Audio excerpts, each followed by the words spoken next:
Today we're talking about shoulder pain with weightlifting and how we fix that long term. The first thing that we need to consider when talking about the shoulder is that it is the most mobile joint in the body. But with this mobility comes a natural instability. Because it's unstable, the shoulder relies on the muscles that surround the joint to provide additional stability. Now, the most important muscles for this are the rotator cuff muscles.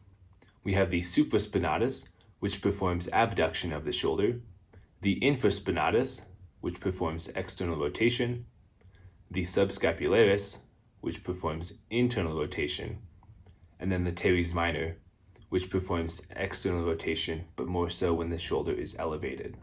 Now, if these muscles are weak, and they tend to be in people who have shoulder pain, most likely because they aren't generally included in most workout plans. Now, what we will see in the shoulder is that some of these tendons could get pinched underneath the bony scapula, and you can feel that just on the top of your shoulder, like a flat bone. When these tendons get pinched, they get irritated, and then they cause pain. Now, when they get irritated, it also inhibits the muscle, so in a sense, it gets weaker when it gets pinched, leading to additional pinching and more pain. A test that we can do to kind of assess if we have this issue is called the painful arc. If you lift your arm up to your side, people will tend to have pain in the middle of the motion, not really at the beginning or the end. To fix this, the first thing that we should do is remove the painful lift that we're doing. So if overhead press hurts, you probably shouldn't do that for now. If bench press hurts, again, you probably shouldn't do that for now.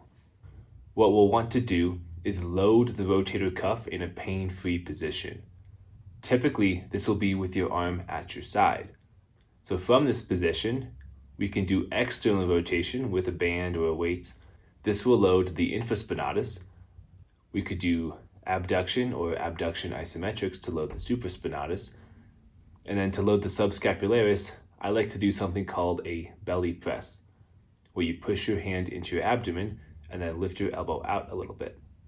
This can be done with a band as well for additional resistance. Now, with all of these, the initial goal isn't necessarily to get super strong.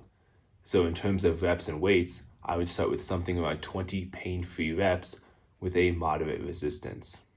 The goal here is to get blood flow to the muscle in the tendon, as well as to put a little tension on the tendon to help it to heal.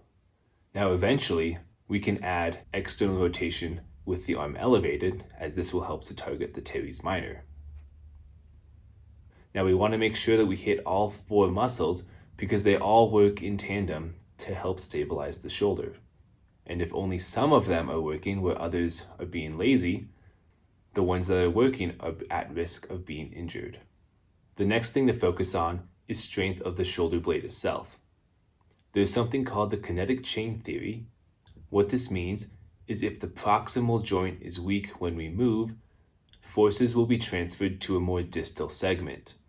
In the case of shoulder pain, the proximal joint is the scapulothoracic joint where the shoulder blade attaches to the body, and the distal joint is the shoulder itself. Whenever we move our arm, if the scapula is weak, the muscles of the shoulder have to do more than they otherwise would. Imagine trying to jump when you're standing in sand. The sand is your foundation, and because it's unstable, as you jump, you push the sand down, meaning that you don't create enough force to lift yourself up as high as you would jumping off of a stable surface. This is the same thing for the shoulder. If we're pushing a weight and the shoulder blade is weak and it's collapsing under the pressure, the shoulder has to compensate for that weakness. Now, there are a lot of muscles surrounding the shoulder blade. Two muscles that I would definitely start with are the serratus anterior and the lower trapezius. Within the general population, these will be the weakest of the scapular muscles. Your serratus anterior can be targeted with what's called a serratus punch, where you lay on your back and push a weight out in front of you. The key here is to target the shoulder blade and only move that. You can do the same thing in a push-up position, or you could do a full push-up with an additional push at the top for the shoulder blades. A good way to target the lower trapezius is to make a Y position with a band, You can also do this laying on your stomach with your arm or a weight off the side of a table. The reason we started with these muscles is because they work with the upper trapezius to rotate the shoulder blade upward as you lift your arm overhead. In general, 2/3 of lifting overhead is the shoulder joint, and then 1/3 will be rotation of your shoulder blade. If the shoulder blade doesn't rotate enough, the shoulder joint has to try and compensate for this lack of mobility. This compensation can also lead to pinching of the rotator cuff tendons like we talked about before.